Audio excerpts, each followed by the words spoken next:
Communist దేశమైన చైనాలో భారతీయ గ్రంథరాజ్యం భగవద్గీత విజయ బావుట ఎగురవేసింది. మొదటిసారిగా భగవద్గీత యథాతథంగా చైనా భాషలో అనువాదమైంది.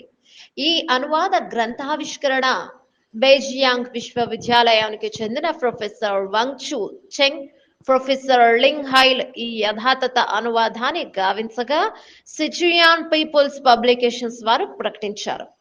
అంతర్జాతీయ యోగా దినోత్సవం సందర్భంగా సుమారు 700 మంది ప్రముఖ యోగా శాస్త్ర నిపుణులు హాజరైన సదస్సులో ఈ గ్రంథ ఆవిష్కరణ జరిగింది. చైనాలోని ప్రముఖ పత్రికలు, టీవీ ఛానళ్లు ఈ సందర్భాన్ని ప్రసారం చేశాయి.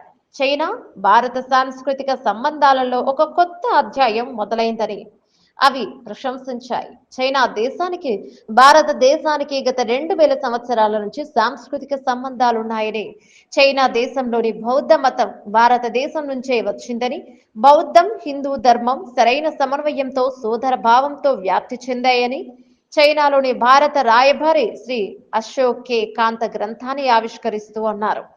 Indian consulate general Shri K Nagaraja Naidu ఈ గ్రంథానికి ముందు మాట రాశారు. భగవద్గీత సార్వజనీన గ్రంథం. దీనిని హిందూ మత గ్రంథంగా చూడటం సరికాదు. నిగూఢమైన ఎన్నో తాత్విక విషయాల సమాహారమైన ఈ గ్రంథం చైనాలో ప్రజాదరణ పొందగలదని ఆశిస్తున్నానని ఆయన రాశారు.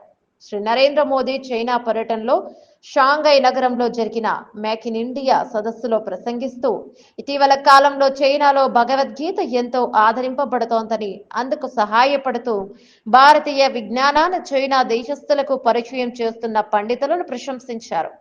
పెకింగ్ యూనివర్సిటీకి చెందిన ప్రముఖ సంస్కృత పండితుడు ప్రొఫెసర్ జి జియాన్ లిన్ తన జీవితంలో చాలా భాగాన్ని వాల్మీకి రామాయణం పరిశోధనకే అంకితం చేశారని, 2008లో భారత ప్రభుత్వం ఆయనను సముచితంగా సన్మానించిందని పేర్కొన్నారు.